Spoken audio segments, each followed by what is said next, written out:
Bonjour, bienvenue à tous, bienvenue à ce café littéraire qui vous est offert par la Scène littéraire, une association, une communauté de lecteurs, des amoureux de la lecture, de l'Afrique, de la littérature africaine, de la pensée africaine tout court, qui ont pris pied du côté de la Suisse et qui, me dit-on, sont en train de prospérer. Au-delà, aujourd'hui nous sommes à Paris. Nous sommes à Paris, la Scène littéraire, avec une station, avec deux invités que j'ai trouvés particulièrement intéressants par la qualité de leurs œuvres, mais également par comment dirais-je, ce sont des œuvres qui sont en lien direct avec une actualité vive et vivace, qui a même une résonance sur une actualité très intérieure française qu'on ne saura ne pas aborder ici. En tout cas, sur un aspect, la colonisation. Colonisation, décolonisation, avec deux livres dont je vais vous donner les titres. La guerre du Cameroun. La guerre du Cameroun, l'invention de la France-Afrique. Les auteurs, Thomas Deltombe, qui est avec nous ici, Manuel Domergue, Manuel, et Jacob Tatita, qui sera avec nous depuis Ottawa, au Canada, par les miracles de la technologie. Il va intervenir également avec une préface de quelqu'un d'éminent, Achille Mbembe, qui fait une préface remarquable qui résume cette œuvre de façon extraordinaire, dans le fond, dans la forme et même dans ses perspectives.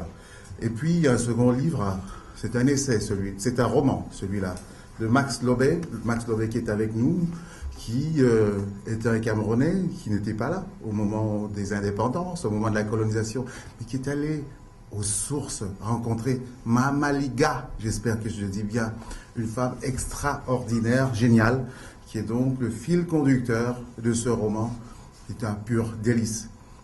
Nous avons voulu confronter, non pas pour les opposer, mais justement pour les rassembler, l'essai et le roman.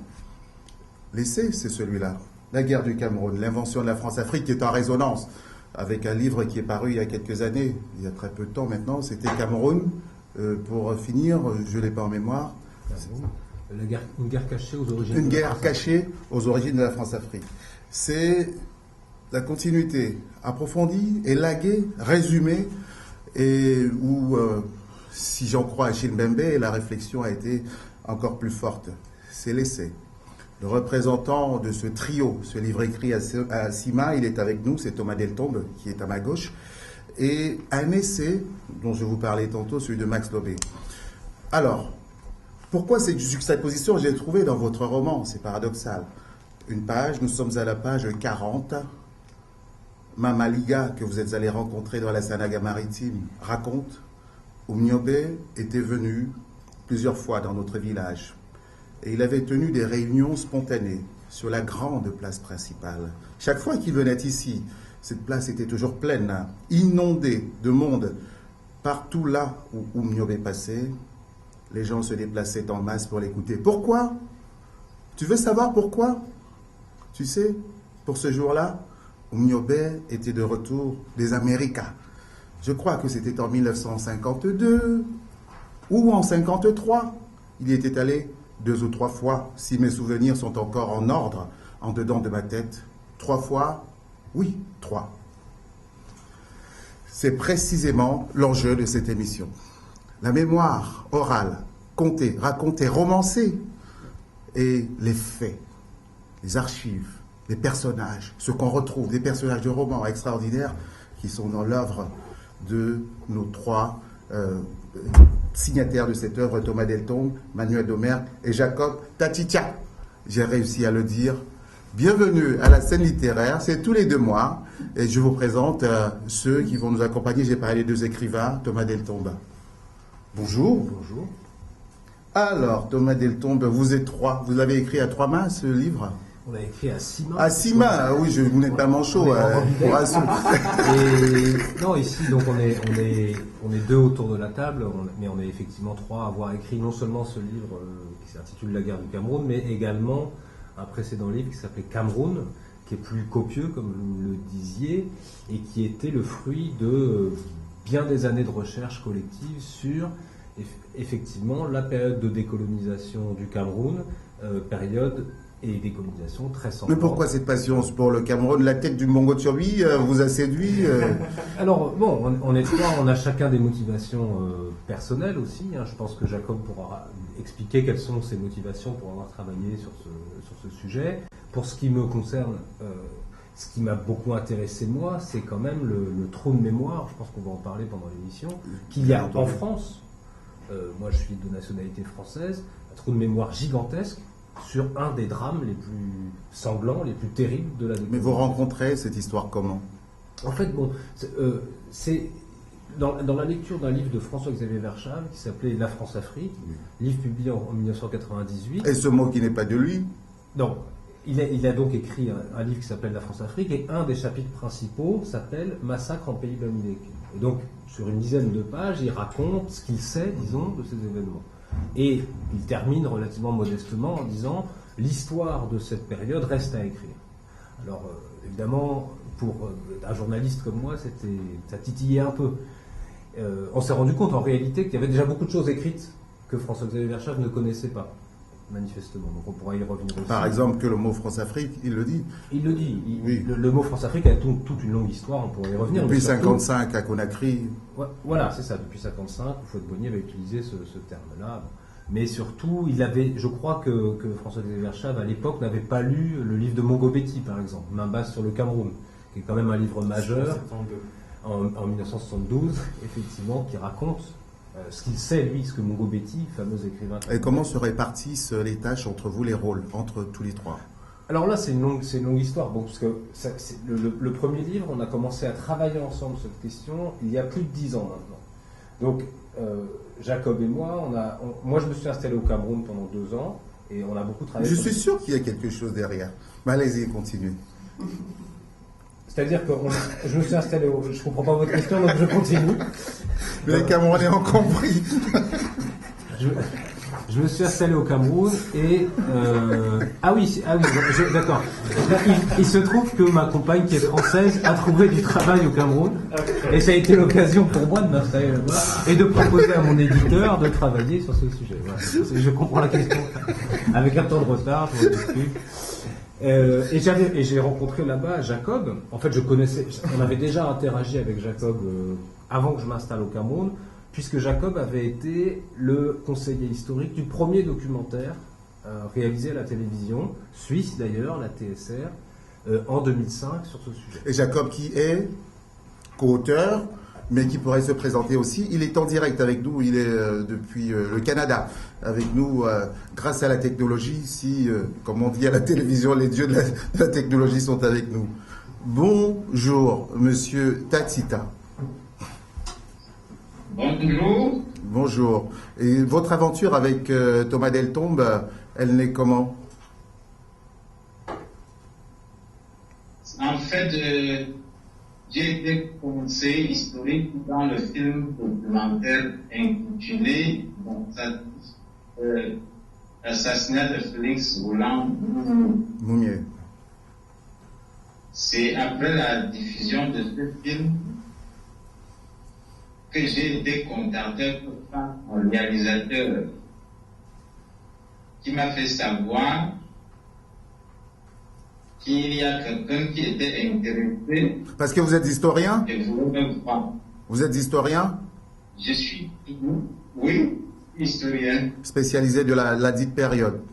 45, 60, 71, le Cameroun uniquement, ou toutes les décolonisations en Afrique?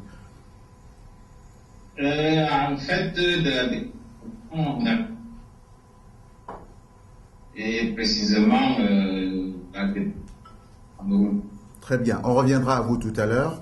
Le troisième, il n'est pas là. Vous pouvez nous en dire un mot rapide? Manuel Dauberg, donc à l'époque, quand on a lancé cette enquête, était journaliste. Maintenant, il évolué vers d'autres activités. Il fait toujours de la recherche, disons, mais dans un autre domaine. Donc voilà, on était une équipe de 2 journalistes, puisque moi j'étais journaliste aussi à l'époque. Je suis devenu éditeur après. Et Jacob, historien universitaire. Très bien. Le deuxième invité de cette rencontre est Max Lobé. Il nous vient du Cameroun. Il est né à Douala. Il parle le Bassa. Mais il est là. Meyega, Ndjogonkong, comment on dit? Ndjogonkong. Ah ben, très bien. C'est le pays où vit celle qui est finalement l'héroïne de cette histoire, à côté du héros. Ah non, Mama Malika, elle vit à Boumbébé, plus précisément, pas à Ndjokong, mais Ndjokong, c'est à 7 km. Voilà, c'est à 7 km, là où vit la veuve Martha de Boumbébé. C'est une région que j'ai bien fréquentée pendant l'année 2014. Donc je connais pratiquement tous les petits villages de la région de Boumbébé. Vous êtes à combien d'ouvrages aujourd'hui? Ah, ça c'est le troisième roman. Dont le 4e livre, mais le 3e roman. Le 3e roman. Il naît comment? Vous avez entendu parler de choses dans votre enfance, ou bien c'est parce que l'adulte a rencontré son histoire? Tout le monde a toujours entendu parler des événements au Cameroun. Les fameux événements. Les fameux événements. Alors, il faut dire aussi que j'ai une grand-mère décédée aujourd'hui, paix à son âme, ma grand-mère maternelle, qui était unijambiste. Et elle avait perdu sa jambe lors elle partait en fait célébrer l'indépendance. Et à ce moment-là, voilà, elle a perdu sa jambe. Et c'est une histoire qu'on aurait pu nous raconter autrement, l'histoire de la perte de sa jambe. Mais on a contourné pour dire non, il y a juste eu des événements, il y a eu beaucoup de morts, et même à l'école, parce qu'après, si dans les familles on n'en parle pas, c'est une chose. Mais qu'à l'école, on n'en parle pas, ça devient un peu problématique. Vous en conviendrez. Et du coup, c'est avec Thomas Deltombe que je fais vraiment la rencontre de cette histoire avec ce livre Mastodonte, ça, Cameroun. Et je le lis de fond en comble, je prends beaucoup de temps. C'est quand même, je sais pas, c'est 800 pages. C'est un pavé, hein. C'est vraiment un pavé. Et là, j'ai les cheveux qui me tombent de la tête. Je me dis, c'est pas possible. Vous vivez en Suisse? Je vis en Suisse, à Genève. Et je me dis, mais c'est pas possible. Et vous partez pour le Cameroun à ce moment-là? Alors là, ça me donne une raison de plus pour partir au Cameroun. Parce qu'évidemment, il fallait partir au Cameroun, faire un peu de fête, faire une joka, comme on dit. Donc là, j'ai une raison supplémentaire pour descendre au Cameroun. Et Mama Malika, dont vous parliez tout à l'heure, je ne la connaissais pas. D'ailleurs, je le raconte dans le livre. Hein. Petit à petit... par un tonton d'un tonton. Et on finit par tomber sur cette dame qui a une part de vérité. Et après, sur la construction du livre, évidemment, elle n'est pas historienne. Et il faut dire qu'un historien, un journaliste, un romancier, c'est des angles d'attaque complètement différents. Hein. Peut-être on va revenir dessus. Moi, en tant que romancier, je m'arrête sur un angle, je prends un personnage et je vais creuser. Le journaliste, il est peut-être factuel. L'historien, il va essayer d'expliquer les faits. Moi, j'explique rien, j'entre dans les sentiments de la personne. Eh bien, très bien, j'aime bien que vous disiez ça, parce que il y a quelqu'un qui sera le co-modérateur de notre rencontre, qui est Simba Bema, qui est assis entre vous deux, et qui va peut-être nous donner son regard, parce que vous êtes en train de parler de votre approche, de votre démarche. Peut-être qu'il a un autre regard.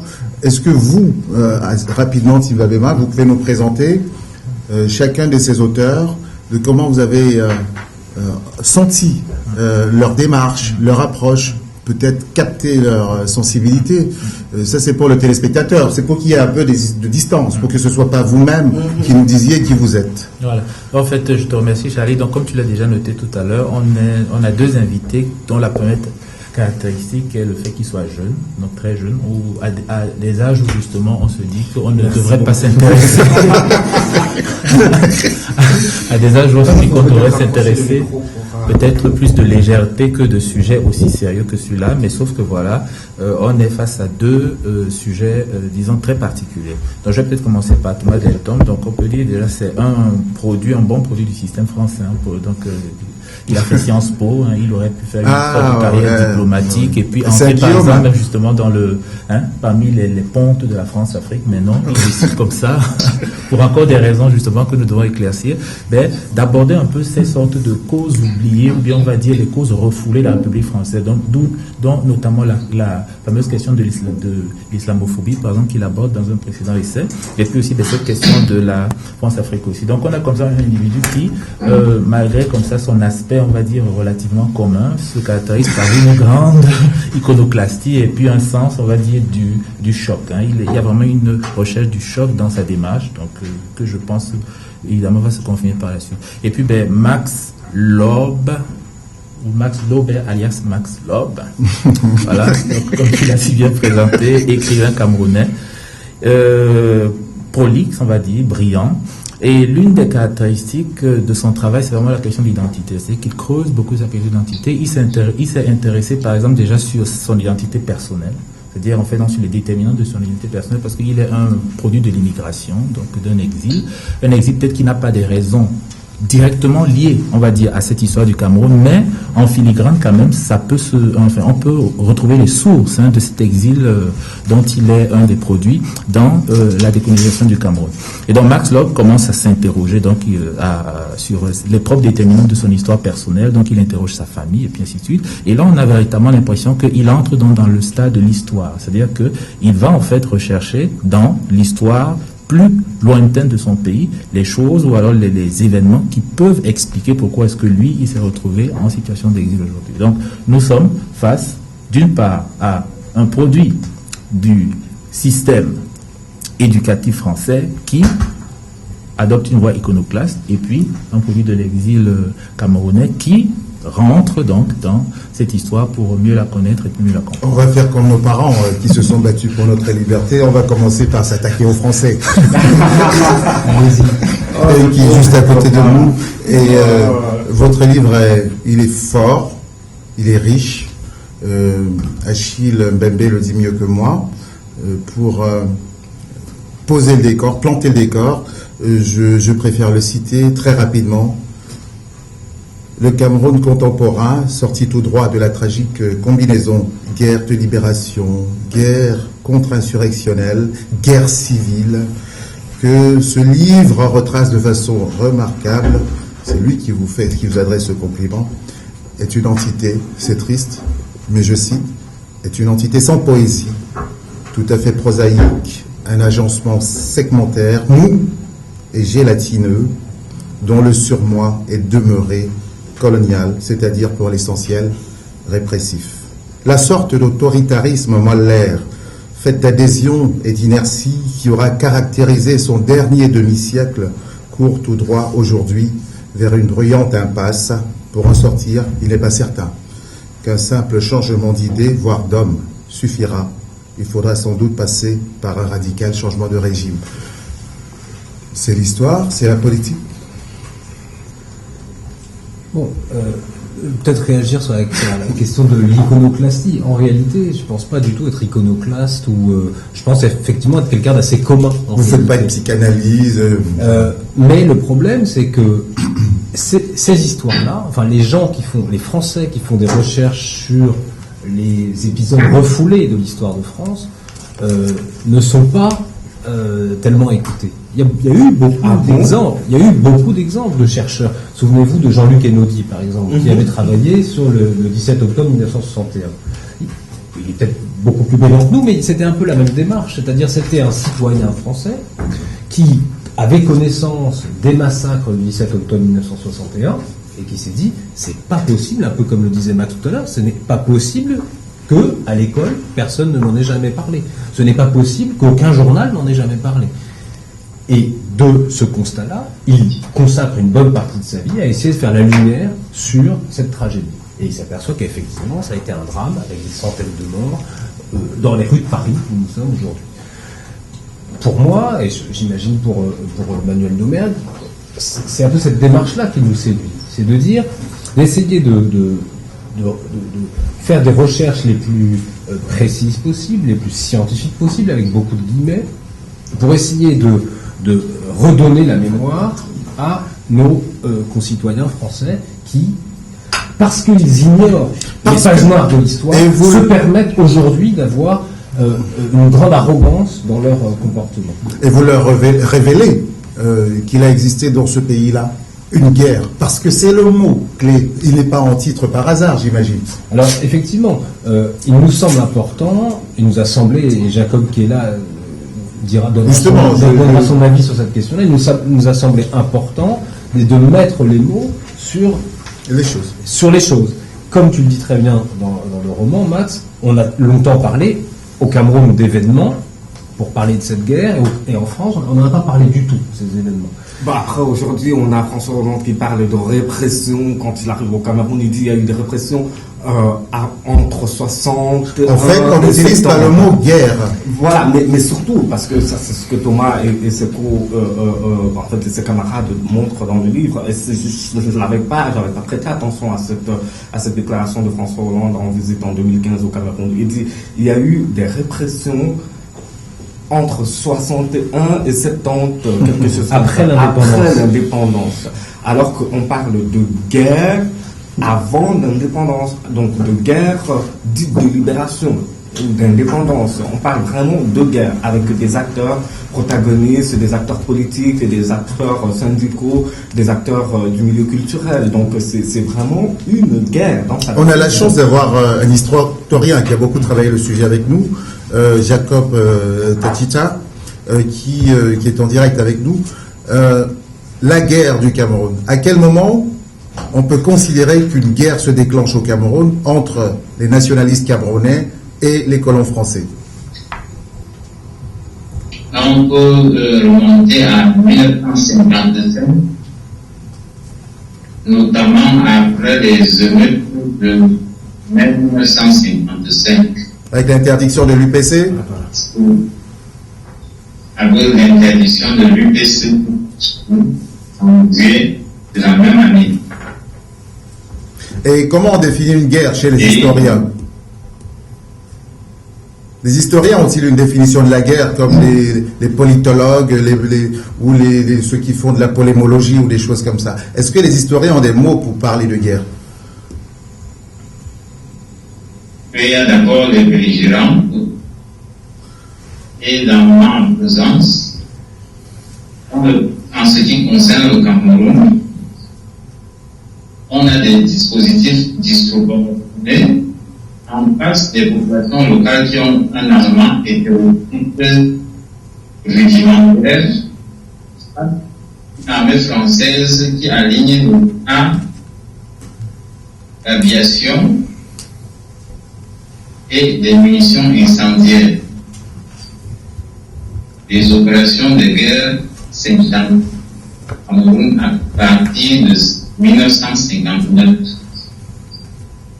où on observe l'intervention de l'aviation française contre la population armée de machettes et de lances. Et vous en constatez un usage proportionnel de la force contre les populations sous-équipées. Oui, donc on vous remercie de la définition de la guerre, mais il nous semble quand même que cette guerre n'est pas conventionnelle. Quelle pourrait être la spécificité de cette guerre? Parce que vous décrivez une disproportion entre les moyens au niveau des deux belligérants, c'est-à-dire qu'on a une armée véritable d'un côté et d'un autre côté, vous nous décrivez, disons, des révoltés. Comment est-ce que vous pourrez qualifier donc cette guerre? Quelle est la spécificité de cette guerre finalement, puisqu'elle ne paraît pas être conventionnelle?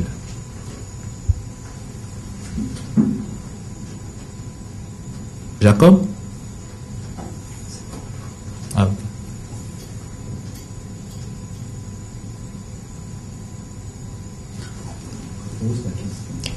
Jacob, si je peux me permettre de reposer ma question?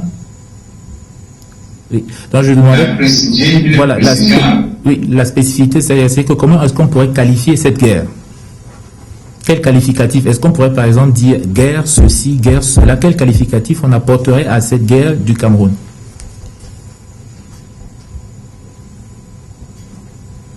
En fait, il s'agit de l'application au Cameroun de la doctrine de guerre révolutionnaire, qui est une guerre larvée, et dont les techniques ont été élaborées en Indochine pour transposer au Cameroun dès 1955. Elle devient guerre ouverte à partir de 1959. D'accord. Donc on va peut-être... Et il y a des actions psychologiques qui sont les éléments de cette guerre révolutionnaire qui sont donc appliqués au Cameroun. D'accord. Donc c'est un peu le même dispositif, par exemple, qui a été mis en place au niveau de l'Algérie, par exemple. C'est-à-dire qu'en fait, qui a tenté d'être mis en place au niveau de l'Algérie et qui a échoué, si je comprends bien.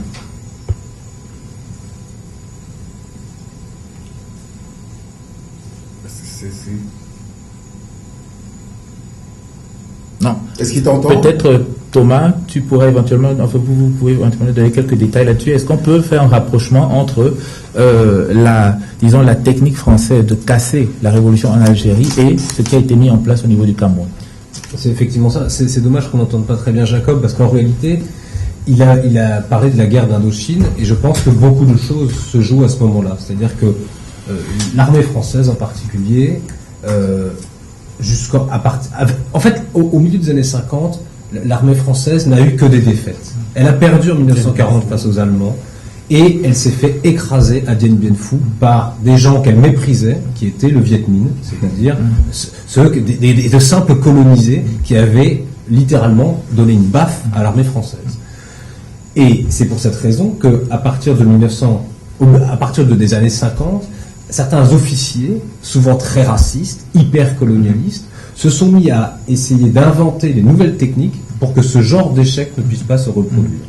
Et ce sont ces techniques que Jacob qualifie à juste titre de doctrine de guerre révolutionnaire, qui ont été appliquées parallèlement en Algérie, après le lancement de ce qu'on appelle la guerre d'Algérie fin 1954, et au même moment sont envoyés des spécialistes de ces doctrines au Cameroun dès 1955. On ne peut pas s'empêcher de parler d'un personnage, pardonnez-moi, il est odieux, le Max Bardet, que vous allez rencontrer au sud de la France, et qui vit toujours, il est toujours en vie. Il est toujours en vie. Alors, des personnages odieux dans cette histoire, il y en a beaucoup. Pas mal. Non, mais il l'assume, il le revendique, il s'en vante même. Je sens un peu. Oui, bon, ça c'est tous les. Si, il a ce côté. Tous les acteurs français, tous les militaires français qu'on a pu rencontrer et qui ont agi au Cameroun, dans l'ensemble, revendiquent ce qu'ils ont fait. Le plus frappant, c'est peut-être moins Max Bardet que Jean Lamberton. Jean Lamberton était carrément le dirigeant de la répression. Max Bardet dont vous parlez, c'est un pilote d'hélicoptère, c'était presque un exécutant. Lamberton dirigeait la répression sur la guerre maritime, celle dont parle Max dans son livre. Mais ensuite, il était au ministère des Armées, aux côtés de Pierre Messmer, qui était ministre des Armées pendant toutes les années 60. Et nous ne l'avons pas rencontré puisqu'il est mort en 2004. Mais nous sommes allés voir sa femme, nous avons rencontré son fils, et de façon assez sympathique, on doit le dire, ils nous ont livré toutes ces archives. Et dans ces archives, on voit qu'il est très fier de ce qu'il a fait au Cameroun. Il le revendique par écrit. Dans les livres qu'il écrit, il la note en expliquant qu'il est fier de ce qu'il a fait. Il dit même, je suis le seul qui a réussi, qui a gagné une guerre pendant la décolonisation. Donc, allons-y un peu plus loin, donc, Thomas Delton, parce que on devrait donc s'attendre à ce que, par exemple, le dispositif français mis en place au Cameroun change. C'est-à-dire que vous avez dû certainement observer que peut-être le nombre de forces en présence a augmenté. Est-ce que ça, c'est des observations factuelles que vous avez eu à faire? Ou alors, est-ce que, par exemple, vous avez pu observer un redéploiement des forces? C'est-à-dire que, par exemple, une force, disons, de police est réaffectée vers d'autres activités, comme par exemple la torture. Est-ce que vous êtes allé au niveau des faits pour pouvoir donc établir comment est-ce que cette nouvelle disposition des forces armées françaises au Cameroun a servi principalement à la répression? Est-ce qu'il y a des faits tangibles là-dessus? Dans ces techniques de guerre révolutionnaire, un des aspects les plus importants, c'est la sous-traitance. C'est-à-dire que la France était massivement investie en Algérie et pour des raisons presque économiques, a préféré sous-traiter une grande partie de la répression soit à des forces africaines qu'elle exportait, qu'elle importait au Cameroun en réalité, donc des Ivoiriens, des Tchadiens, des Centrafricains, etc., qui étaient utilisés comme force supplétive pour réprimer les Camerounais. Ça, c'est un phénomène déjà massif. Mais un phénomène encore plus massif, c'est l'utilisation des civils camerounais contre d'autres civils camerounais. Et ça, on le voit aussi très bien dans le livre de Max. L'esprit des délations.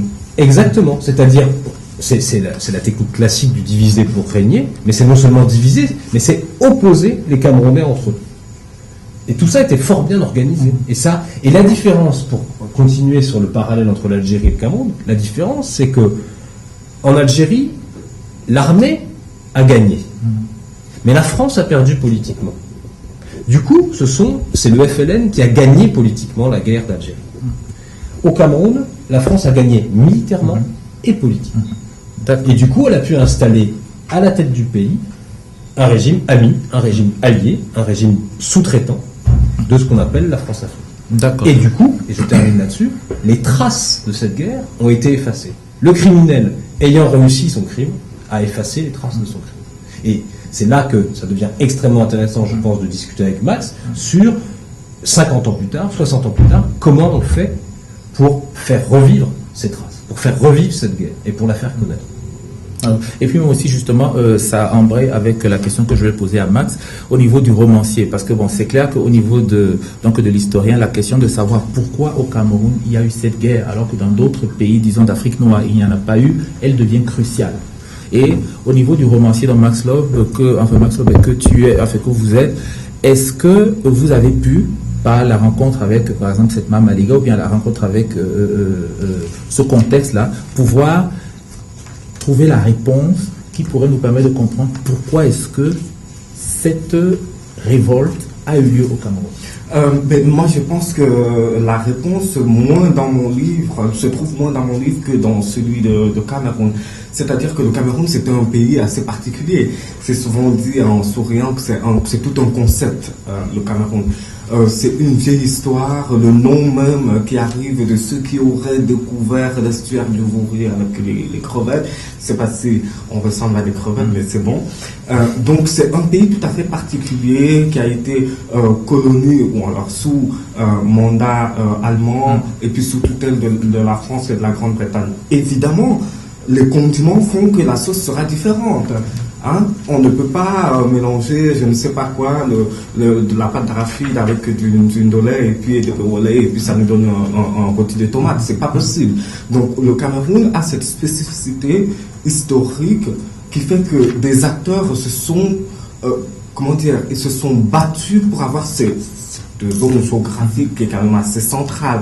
Mais il faut voir à partir du moment que les Allemands sont chassés du Cameroun. C'est bien ça. À partir du moment qu'ils sont chassés, c'est une ouverture à la réflexion juridique déjà. Est-ce que l'historien pourrait nous éclairer justement? C'est une réflexion juridique que peut-être les autres diraient mieux, parce que moi évidemment je les ai lus, mais ce n'est pas l'angle c'est pas l'approche du romancier, mais on comprend tout à fait d'un point de vue juridique à la fin de la Société des Nations et puis le début des Nations Unies, pourquoi le Cameroun devient cet enjeu de guerre révolutionnaire. On passera la parole à notre historien tout à l'heure, mais par le talent de Timba, il a déjà réussi la liaison entre vos deux œuvres et on en est à Max Lobé maintenant pour creuser un peu. Avant d'aller dans une conversation que nous voulons à bâton rompu, comme dans un bar de Bouniébel, il y en a des superbes là-bas. C'est l'un des plus beaux carrefours du Cameroun. Et quand vous allez à Douala, ne manquez jamais de vous arrêter par là, ou en venant à Yaoundé, c'est très très beau. Et il y a un personnage que vous allez rencontrer, une dame, et à qui vous allez demander qui était ce fameux Porol Nyobe qui porte toute la résistance camerounaise, tout le Hemley qu'on retrouve même jusque dans les Lions Indomptables aujourd'hui. Et elle vous accueille avec ces mots parce qu'elle a une langue. Ce roman, il est extraordinaire, il est beau, il est vivant, il est drôle. Et puis elle commence en disant ceci: est-ce que tu sais que les gens avaient fini par lui donner le nom de Mporol? Tu sais ce que ça veut dire? Voilà, c'est bien. C'est bien que tu n'aies pas oublié les langues d'ici. Les jeunes de maintenant ne font plus d'efforts pour apprendre nos langues du village. Ils veulent seulement parler le Poulassi, le gros français des Blancs. Mais mon problème est où là-dedans? Tant pis pour eux. Aujourd'hui encore, tu peux trouver un podol, un porte-parole, quelqu'un qui sache vraiment parler et défendre les intérêts de son peuple comme il l'a fait au Nyobe. Ah ça, non, c'est impossible. Zéro. Personne. C'est moi qui te dis, il n'y a plus personne. Tu m'entends? Ceux qui chantent partout de nos jours, qui font de la politique, qui parlent pour nous, pour alléger nos souffrances, en réalité, ils ont faim. Ils ont même trop faim, mon fils. Tout ce qu'ils veulent, c'est seulement manger leur part d'argent sur notre dos. Mais qu'est-ce que tu veux qu'on fasse? C'est pour cela que j'avais dit à Macon, son fils, de rentrer aussi dans la politique, même seulement dans une petite section du village. Ce sont les choses de la politique. Ce sont les choses de la politique qui donnent de l'argent maintenant dans ce pays, mon fils. Mais est-ce que Macon veut m'écouter? Il se prend pour Jésus Christ. Il veut mourir pour les péchés des autres.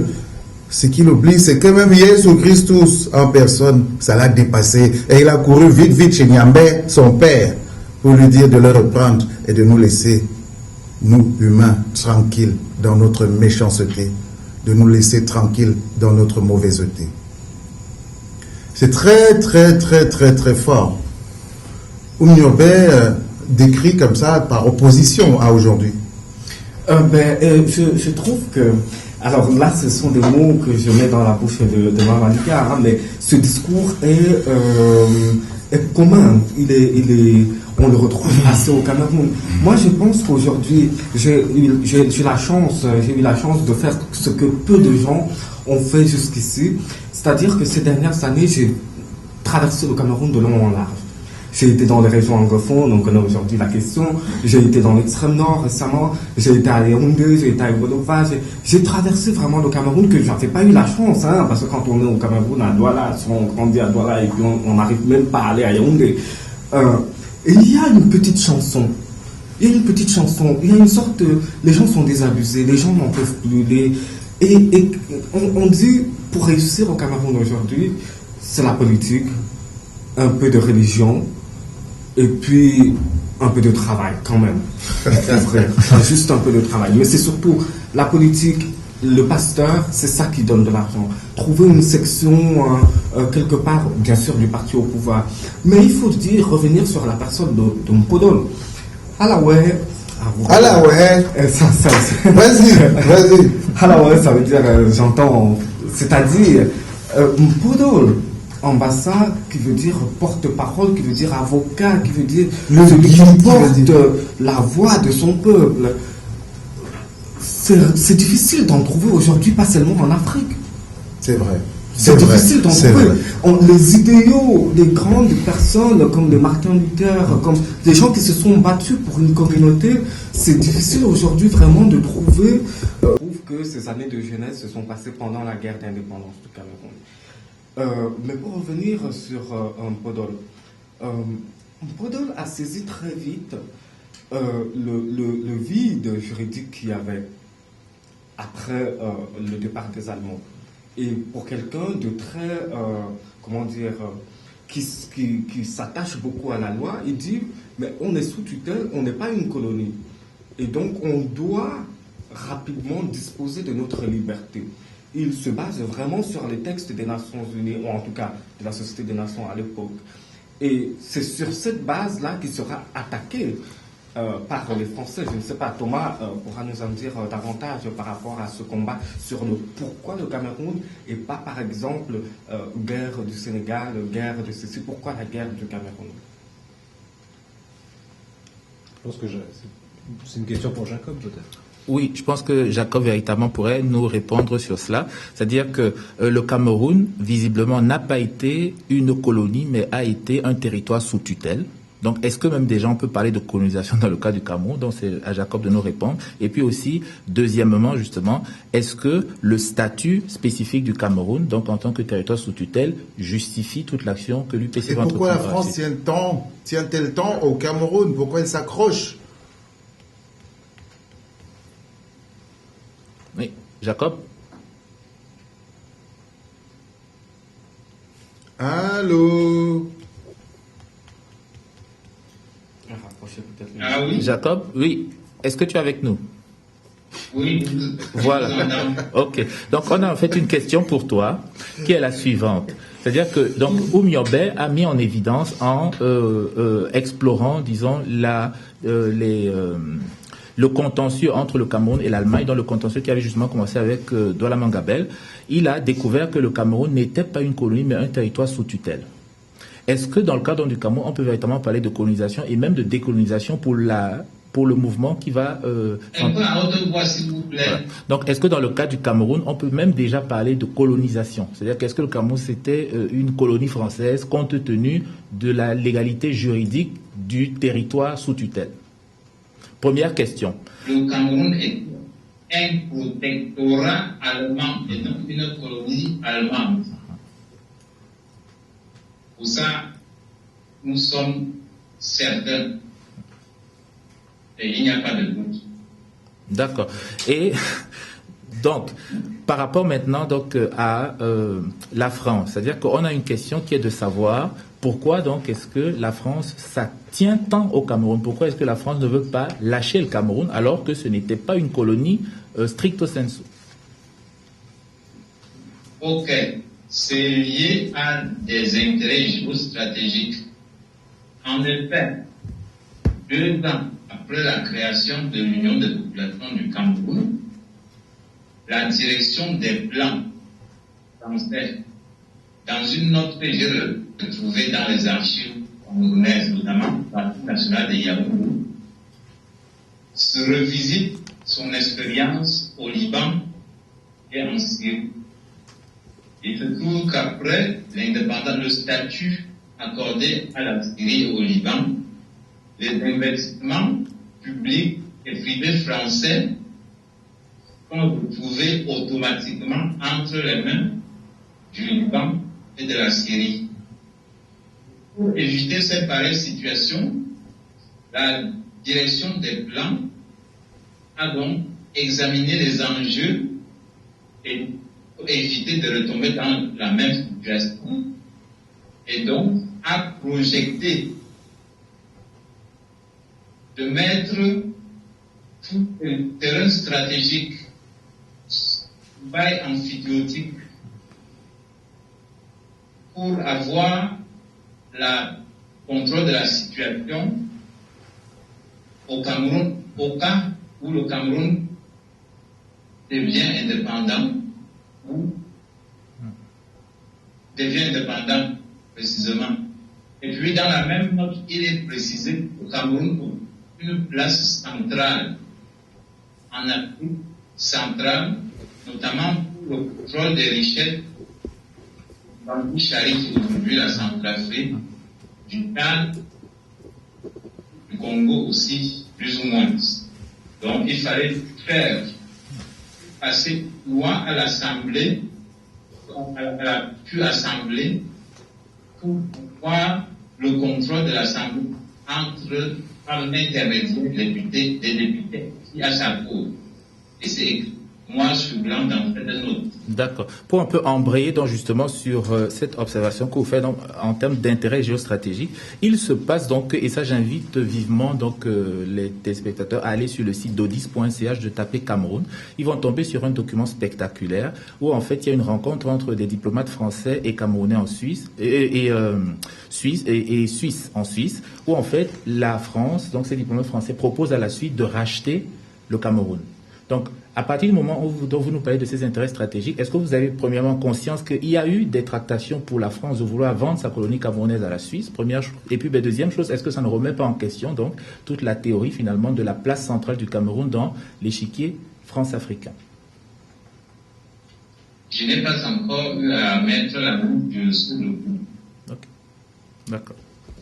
Mais le plus nous prouve que la France a la même idée que le Cameroun.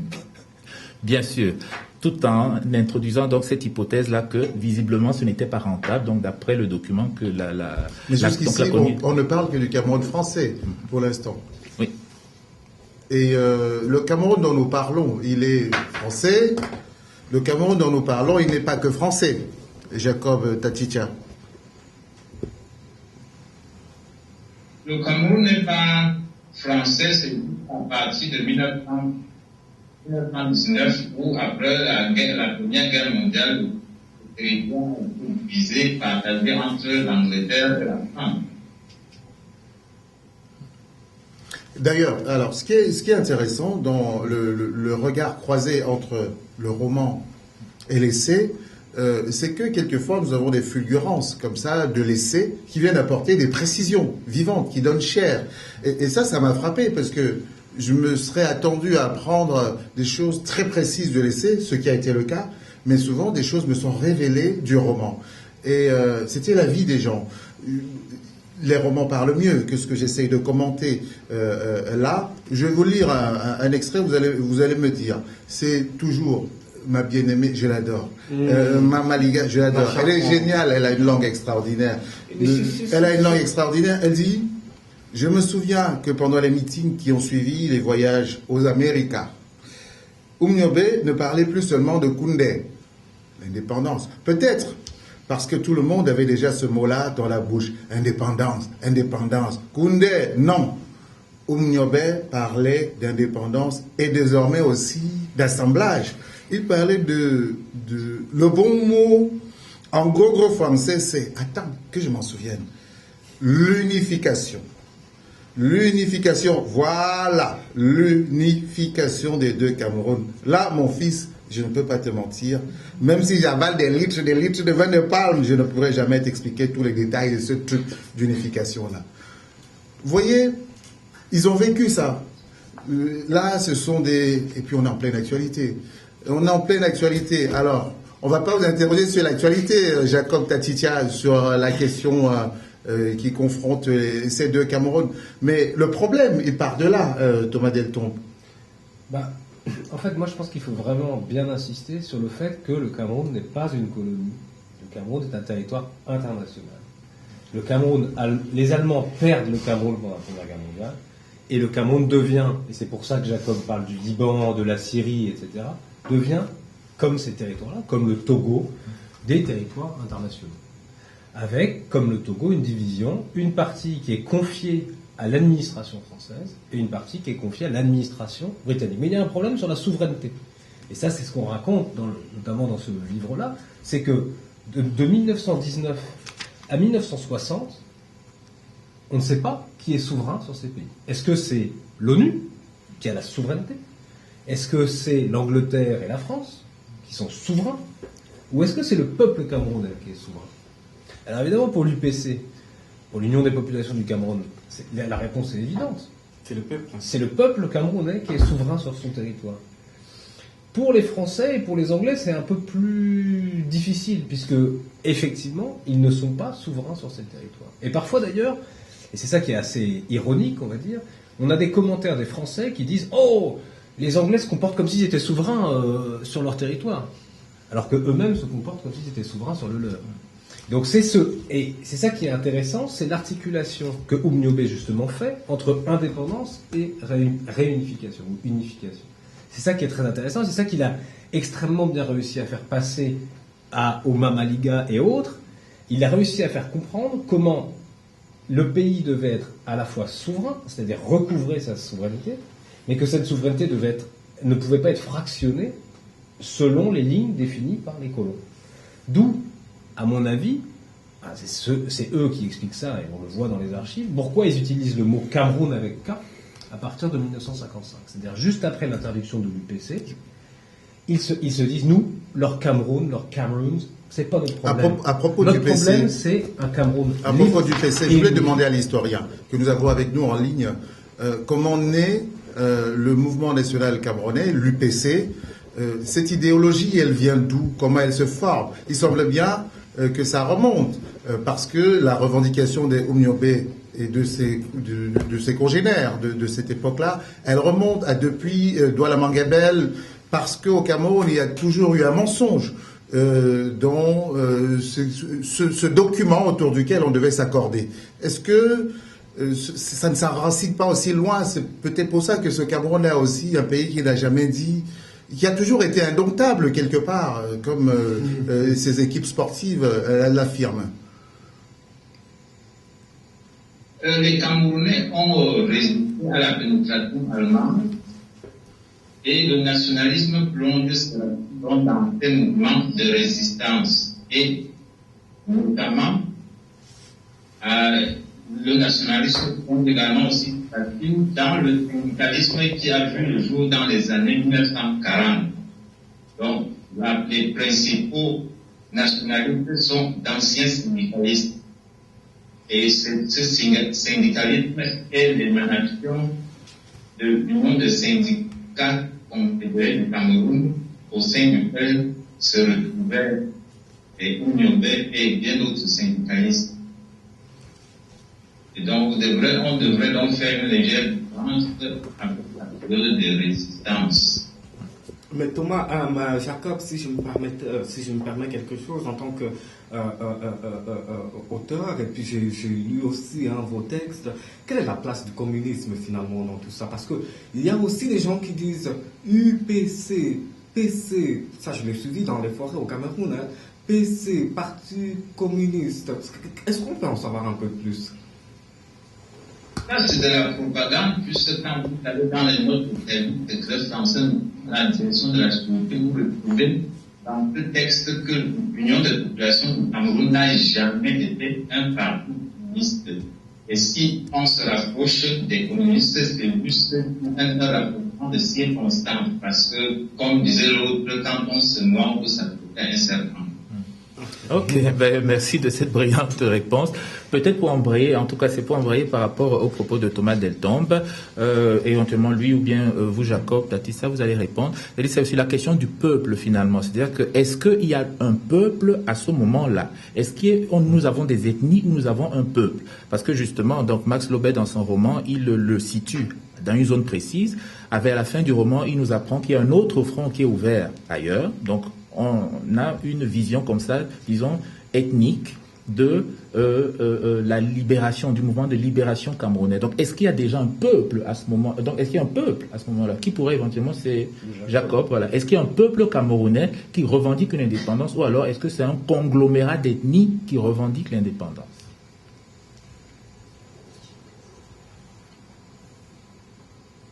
Effectivement, le peuple camerounais revendique. C'est pour ça que vous avez donc l'Union des populations du Cameroun.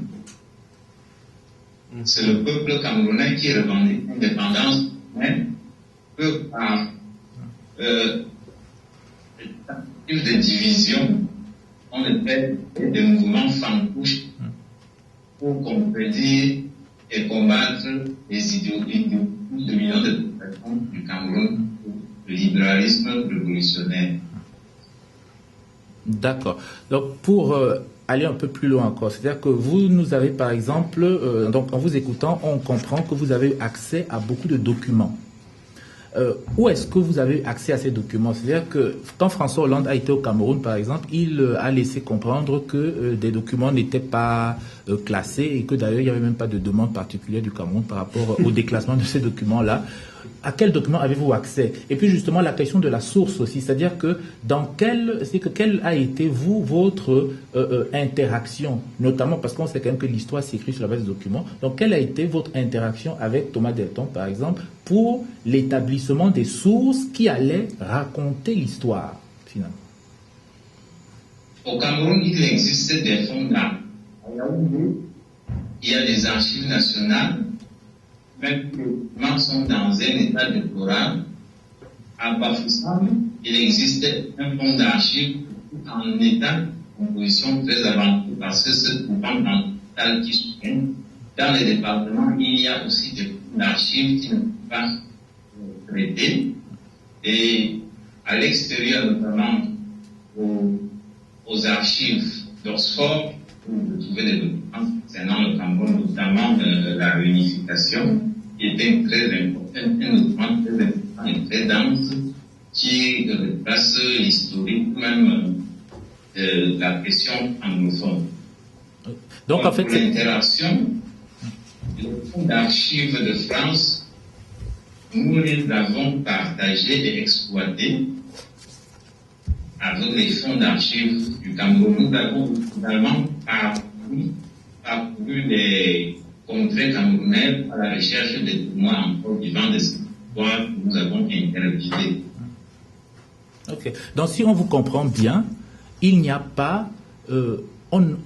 personne, enfin, pour dire les choses clairement, le gouvernement camerounais n'empêche finalement donc personne d'enquêter sur cette période historique, si je vous comprends bien. Donc, c'est libre aux gens... C'est un peu la voix, s'il vous Oui, plaît. donc si je vous comprends bien, le gouvernement camerounais n'empêche personne d'enquêter sur cette période de l'histoire du Cameroun.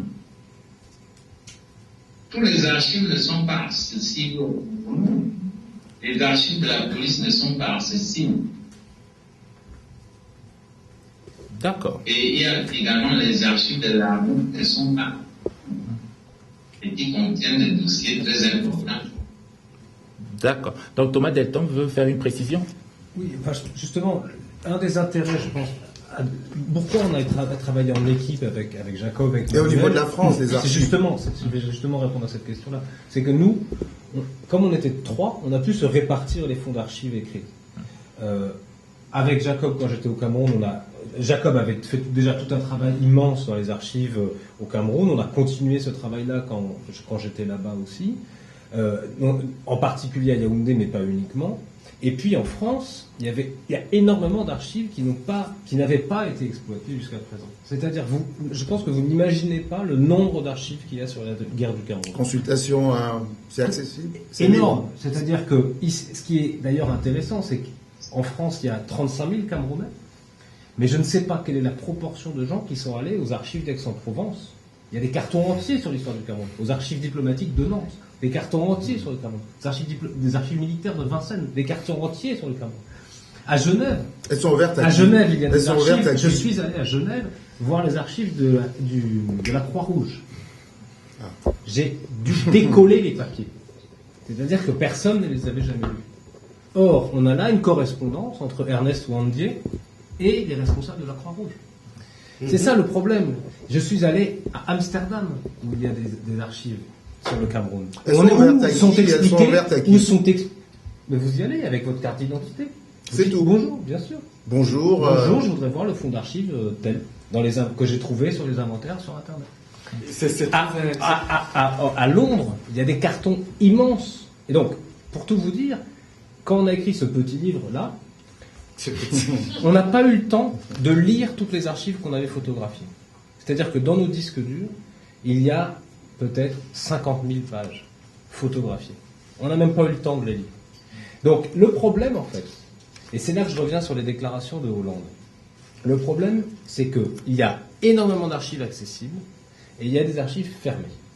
Donc les archives fermées, c'est évidemment les plus sensibles, en particulier, alors ça concerne à la fois le Cameroun et la France, les archives militaires les plus sensibles, les archives des services secrets. Évidemment, les archives de ce qu'on appelle la DGSE aujourd'hui, elles sont fermées. Les archives de la coopération policière française, elles sont fermées.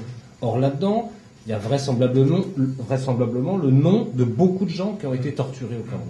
Le bilan. Attendez.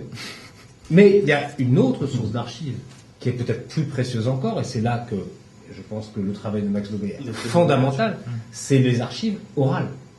Il y a des milliers de gens qui sont capables de raconter ce qu'ils ont vu, ce qu'ils ont vécu, ce qu'ils ont souffert, ce dont ils ont été coupables également. C'est ça aussi qui nous a surpris, nous. C'est que avec Manuel, quand on a enquêté là-dessus, on a rencontré des dizaines de Français, voire des centaines en fait de Français, qui nous expliquaient, ah oui, bien sûr, j'étais à Boumniébel à tel moment, j'ai fait ci, j'ai fait ça. J'étais à Yaoundé, j'ai fait ci, ça. Ah oui, la torture, bien sûr. On fait pas d'omelette sans casser les œufs. On a filmé tout ça. Quand dans Confidence, il y a la tante Ngobaïa qui dit j'ai coupé la tête de telle dame. Elle dit, mais quand Maliga raconte que sa tante a coupé la tête, on dit comme ça, couper la tête, ça paraît simple, mais c'est quelque chose qui me fait une secousse à l'intérieur de moi, le seul fait de le dire. Elle le dit, et elle précise tout de suite après, mais c'est pas pour les mêmes raisons que ceux qui ont coupé la tête au Niobel. Elle dit, je l'ai fait pour me protéger. Parce Oui, que ceux qui c'est ça aussi le drame de cette guerre contre-insurrectionnelle. C'est-à-dire que, comme c'est très bien dit dans votre livre, Thomas Deltombe, on crée une confusion entre des raisons, des ressorts militaires et des raisons politiques. Et donc finalement, on ne sait plus ce qu'il se passe. c'est ce qu'on appelle un climat de délation. Un climat de délation, c'est... Il est créé, il y a une confusion des responsabilités il est aussi. Créé, la guerre psychologique, diviser pour mieux régner, il est peut-être créé, mais il n'en demeure pas moins qu'il y a des gens, hein, Bien sûr. des gens normaux qui ont une vie de villageois simple dans les années 40, 50 au Cameroun, et qui vivent ça dans leur chair, qui vivent ça dans le... Quand Mama Maliga raconte l'épisode du mariage, on est très loin je sais pas, des tractations sur on va prendre telle frontière, on va couper comme ça. C'est ça justement le roman. Hein? C'est de montrer le sentiment. Comment est-ce qu'on vit? Et ça, je voudrais vraiment préciser ça. J'écoute beaucoup la radio. Alors, souvent on vous dit, il y a eu des manifestations, disons, je ne sais pas, à Libreville, à Brazzaville, et il y a eu 3 morts. Et on passe en 1 minute à un autre sujet. C'est ça la radio, c'est ça les médias, c'est ça le travail du journaliste. Alors, le romancier, il dit, mais non. Attendez, il y a eu 3 morts. Qui? Ce jeune homme de 18 ans qui est mort, il venait de quelle famille? Comment ça s'est passé pour qu'il se retrouve à cette manifestation? Quel est le ressenti de sa mère? Est-ce que sa mère a essayé de l'arrêter et lui a dit, mon fils, tu ne peux pas aller faire cette manifestation? C'est ça le truc que moi je cherche. L'historien, lui, va dire, il y a eu 3 morts parce qu'il y avait tel président, les élections qui n'ont pas fonctionné. Le journaliste, il vous présente les faits en 2 minutes et on passe à autre chose. On va nous parler d'Obama qui a swingé, qui a chanté je ne sais pas. Mais le romancier, il s'appesantit vraiment sur le détail des sentiments, parce que la guerre, c'est pas que des chiffres. Mama Maliga dit, on ne peut pas compter les morts, ce ne sont pas des bâtons de manioc. La guerre, c'est... Ça te dépasse en taille. Voilà, c'est le père qui est parti un matin, qui est parti un matin à la plantation et qui n'est plus revenu. Voilà la guerre pour des personnes, pour ce qu'on appelle les petites gens. La guerre pour eux, c'est pas ce gros chiffre, c'est pas... Non, mais vraiment, c'est des petites choses de tous les jours, mais qui touchent profondément. Mais là, c'est le romancier, Max Lobel. Là, vous parlez du romancier. Mais par exemple, dans votre roman Confidence, vous avez cette jeune fille dont je ne me souviens plus du nom, qui est la cousine, on va dire, du narrateur, qui se désintéresse totalement de cette histoire, puis qui lui demande, mais toi qui vis en Europe, qu'est-ce que tu viens ficher avec une histoire pareille ici, quoi? Tu aurais dû me ramener un iPhone 6 que de venir me parler de ces histoires qui ne me concernent même plus et dont on s'en fout totalement. Donc, c'est une histoire pour qui? Parce que c'est crucial. Qui s'intéresse à cela? Qui s'intéresse à cette histoire? Est-ce que ce n'est même pas une histoire finalement perdue qui n'intéresse peut-être que justement comme un immigré, mais dont les Camerounais s'en foutent totalement? C'est très intéressant la question de Timba. Vraiment, c'est très très intéressant. Alors, il parle, parce qu'il faut dire que Confidence, c'est un roman témoignage de Mama Maliga et puis un roman reportage. Hein. C'est moi qui raconte ce que je vois au Cameroun pendant que j'y suis. Et il y a justement la cousine Sandrine Ours qui dit mais pourquoi passer trop de temps à parler de ça? Ça relève 2 choses. La question de la décolonisation en soi, surtout la décolonisation de la pensée, et la question de la transmission, c'est-à-dire effacement. On a gommé complètement cette histoire. Si vous parlez de guerre d'indépendance, d'abord, réalité quotidienne, hein, les gens, c'est quelle est la bière que je vais boire, qu'est-ce que je vais donner à mes enfants à manger, voilà les réalités, les préoccupations quotidiennes. Donc, venir gaver la tête de la guerre d'indépendance, c'est pas vraiment la priorité. Par contre, l'école peut faire davantage. Hein? Mais la décolonisation de la pensée, là c'est quelque chose de très important. Parce que là on parle que de colonisation, on a entendu des discours français qui nous disent crime contre l'humanité, oui ou non, répenti ou pas. Mais peu importe finalement, qu'on soit décolonisé, qu'on ait le franc CFA ou pas, qu'il y ait des camps militaires français, américains, russes ou pas, finalement, ce sont des Camerounais eux-mêmes. C'est leur mentalité qu'il faut décoloniser. Et ça, Felwine Sarr en parle dans son Afrotopia, c'est la pensée même des gens qui fait. Parce que vous vous rendez compte, moi je vais vous parler en tant que romancier, c'est tout ce que je peux faire. Il y a des parents encore aujourd'hui au Cameroun qui disent à leurs enfants, fais attention, hein, je vais te civiliser. Oui. Ce civiliser-là, qu'est-ce que ça veut dire? Quand on dit à l'enfant, non, il faut parler le français. Alors, mais il m'a mais son mot après, ça. On l'avait. Tu dois, si l'enfant doit parler aujourd'hui, c'est grave, mais il y a des jeunes, mais je regarde mes petits frères, ils ne parlent pas un seul mot. C'est grave. Et quel français parle-t-il? Le français du Cameroun. Il y a un truc de... Je ne vais même pas appeler ça le complexe d'infériorité, c'est pire que ça. C'est que les gens sont encore dans la dynamique de ce que le colon leur a laissé. Pour eux, ils sont encore vraiment en bas. Et c'est ça le plus difficile. Le plus difficile, c'est pas maintenir ses frontières. Le plus difficile, c'est pas la monnaie. Le plus difficile, c'est pas l'armée, parce qu'il suffit d'un peu de volonté politique et on réussit à le faire. Mais le plus difficile, c'est de dire aux gens, tu es Camerounais, tu peux parler ta langue, peu importe que tu sois anglophone, peu importe que tu sois francophone, vous avez une histoire, soyez fiers de vous.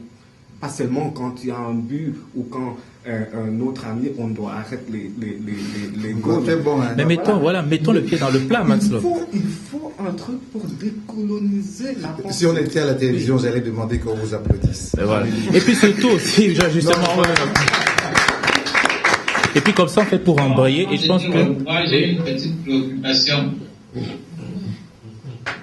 Oui, vous avez la parole. En fait, pour revenir à la question des archives, il y a un de mes professeurs de retraité mémoire, Adalbert Orona, qui a été diplomate et qui a parcouru le monde. Il a collecté les archives.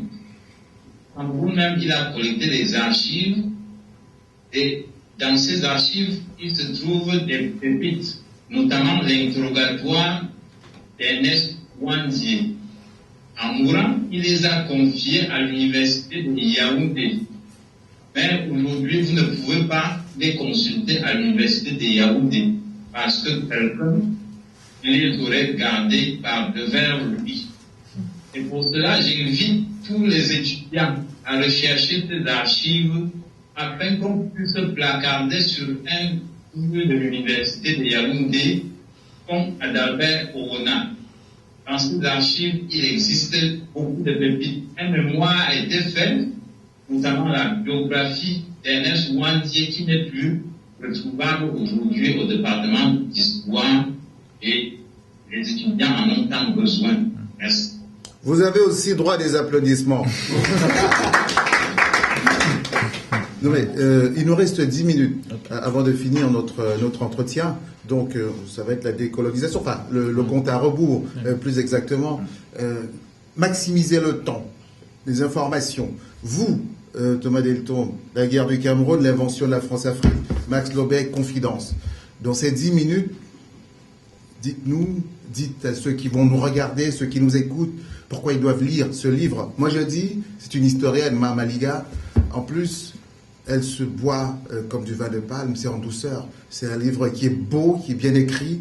Je rêve qu'on enseigne ce genre de livre dans nos écoles, que ce soit au programme scolaire. Vous avez laissé un testament, un document. C'est vrai, vous avez travaillé beaucoup, vous ouvrez un chemin important. Il y a eu des prédécesseurs, comme nous le disait Jacob tantôt. Maintenant, je n'ai pas envie d'orienter le sujet, j'ai envie que vous parliez, si vous avez un message à dire, que chacun de vous s'exprime librement, de même que... Oui. Et voilà. Peut-être, si tu me permets juste de rajouter, c'est-à-dire qu'ils essayent de faire le lien, donc justement que Max Lobe a ouvert tout à l'heure, de la décolonisation de l'esprit. C'est-à-dire que si par exemple Max Lobe peut nous dire à partir de quand est-ce qu'on peut estimer que l'esprit camerounais ou africain serait donc décolonisé, donc factuellement, de la même manière aussi Thomas Delton, s'il peut nous le dire, à quel moment est-ce que par exemple dans l'esprit français, on pourrait dire, ok, ils sont sortis de cette histoire coloniale et il est donc décolonisé. Moi je pense qu'il fallait inverser les questions. C'est-à-dire pour les Français me poser la question. Allons-y comme ça alors. Non, mais il faut dire que chaque pays défend ses intérêts, simplement. Chaque pays défend ses intérêts. Décoloniser, à quel moment est-ce qu'on va dire que la pensée camerounaise a été décolonisée? J'ai donné des exemples tout à l'heure. Je pense que ce sera la chose la plus difficile, personnellement. Je pense que aujourd'hui, quand je me balade au Cameroun, on parle des histoires de corruption, le système politique qu'on a eu en héritage. Ça me fait sourire quand on nous parle des affaires en France aujourd'hui. On se dit, il y a quand même eu des élections dans les années 58, 57 au Cameroun qui ont été truquées systématiquement. Ça veut dire qu'on a hérité quand même ça de quelqu'un. Voilà. Donc, changer les mentalités, c'est évidemment la chose la plus compliquée. Quand est-ce qu'on va dire que les mentalités ont changé? Quand on va arrêter, ou quand on va le faire de moins en moins, de faire des revendications du type on va créer, là je me jette dans un truc un peu compliqué, on va créer un pays à Bazania, ceci. C'est pas, non, moi je ne pense pas que c'est ça la solution. Parce que c'est revenir dans le schéma de la colonisation, justement. C'est revenir dans le schéma de la colonisation. On prend ça, on est plutôt sous la couronne britannique, nous on est plutôt sous la monarchie française. Nous, on est des Camerounais. That's all. That's all. Vous avez quelque chose à dire aux Français qui vous lisent, aux Camerounais qui vous lisent, Thomas Deltour? Moi, je pense que la question de la décolonisation de l'esprit, il faut rendre quand même hommage à Ngugi wa Thiong'o sur ce c'est pas qu'une question d'Africains ou de pas Africains, c'est tout le monde qui doit décoloniser son esprit. Nous, c'est ce qu'on essayait de faire aussi avec Manuel, c'est décoloniser l'esprit des Français aussi. C'est-à-dire que les Français, il suffit d'écouter nos responsables politiques pour voir qu'ils sont comme des colons, comme dans les années 50. Il faut vraiment qu'ils décolonisent leur esprit.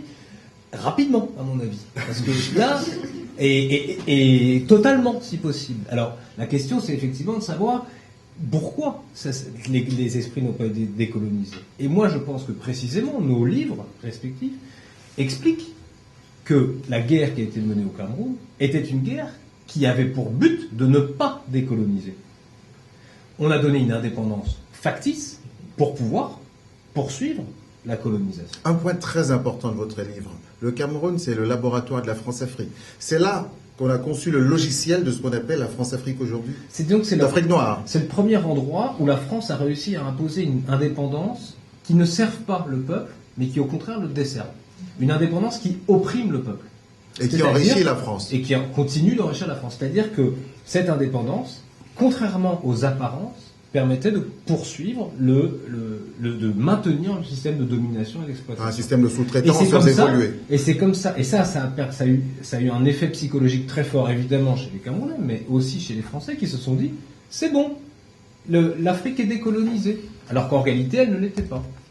Et ça, je pense que, malheureusement, après l'indépendance, on n'est pas sorti, 50 ans après l'indépendance, on n'est pas sorti de ça, puisque justement, c'était des indépendances en trompe-l'œil, des indépendances factices. Et beaucoup de régimes en Afrique sont les perpétuateurs de ce... Je voulais poser une question. C'est ce que dit Mbembe. Je vais poser une question à Jacob Tatitia. Il nous reste 5 minutes. Vous êtes l'historien de ce plateau, vous êtes Camerounais.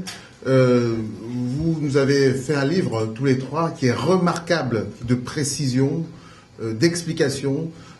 C'est souvent de mémoire qui nous fait défaut en Afrique, d'histoire. J'aimerais que l'historien soit celui qui ouvre les perspectives de cet échange. Au-delà de cet échange, qu'est-ce que vous avez à nous dire, même au-delà de ce livre que vous avez écrit et qui est tellement édifiant? L'Union des populations du Cameroun a demandé l'indépendance du Cameroun et l'élévation du standard de vie des Camerounais. Ce parti a été combattu et on a donné l'indépendance, disons, à des gens qui n'en voulaient pas. Et au lieu de réaliser donc l'élévation du standard de vie, instaurer la corruption, le népotisme comme mode de gestion. Et cela a donc généré la crise que nous vivons aujourd'hui. Jacob Tatitsa, l'historien que vous êtes, est-ce qu'il peut rassurer l'esprit camerounais, les Camerounais, et leur dire qu'ils ont mérité leur indépendance? Est-ce que ça, vous êtes en mesure de le faire? Parce qu'on entend beaucoup dire qu'on n'a pas mérité notre indépendance. Oui. Est-ce que Jacob Tatitsa, l'historien que vous êtes, peut rassurer les Camerounais aujourd'hui et leur dire que même si l'indépendance a été donnée, ils l'ont amplement mérité à cause des sacrifices que leurs héros ont consentis? L'indépendance n'a pas été acquise. Nous avons une indépendance nominale. Et c'est pourquoi la jeunesse d'aujourd'hui est en rupture de combat pour la libération qui est très proche. Ok. Merci de la précision. Charlie? L'indépendance est nominale. L'indépendance n'a peut-être pas été donnée. Ils ont été contraints parce qu'il y a eu une résistance très importante au niveau du Cameroun. Et puis, ils avaient aussi de bonnes raisons internes et financières, et même humaines et politiques, de ne plus s'embourber par-ci et par-là. Oui, je crois que nous sommes indomptables au Cameroun, mais j'ai envie de finir avec vous, dont j'ai particulièrement aimé les pages, avec notre matriarche, qui nous raconte l'histoire du papa président, comme elle l'appelle, de façon si jolie, et qui nous a demandé de tourner la page. C'est bien ça? Entre nous, pour qu'il n'y ait plus de guerre entre nous, tourner la page. Entre les Camerounais qui s'affrontaient, justement, et dont vous parliez, en filigrane de ce théâtre d'ombre chinoise, qui était plutôt française, en l'occurrence. Et c'est pas cette page-là seulement qu'il faut tourner. Je pense qu'il faut tourner la page de nos livres, les ouvrir, les lire. Et il faut lire les confidences de Max Lobé. Il est jeune, il est camerounais, il est brillant. Et je lui souhaite pour ce livre-là et pour les autres, les précédents et ceux qui sont à venir. J'entends parler d'un livre sur Boko Haram. Je pense que ça va... Ça arrive. Voilà. Ça arrive. Je pense qu'il y aura de la résonance dans ce livre. Merci pour votre travail, Thomas Deltombe, Manuel Domergue. Merci, Jacob Tatitsa. Merci beaucoup. C'est à moi de vous remercier. Merci pour votre travail. Merci pour votre disponibilité à l'instant depuis le Canada d'être avec nous. Vos mots ont toujours été d'une grande justesse dans cette émission. Je vous remercie dans cette rencontre. Et voilà, merci à ceux qui nous regardent. On vous donne rendez-vous dans 2 mois avec de nouveaux auteurs que vous allez découvrir. C'était La Scène. Et puis merci à la brillantissime présidente de cette association, j'ai nommé Agnès Ndazoa. À la prochaine. Salut.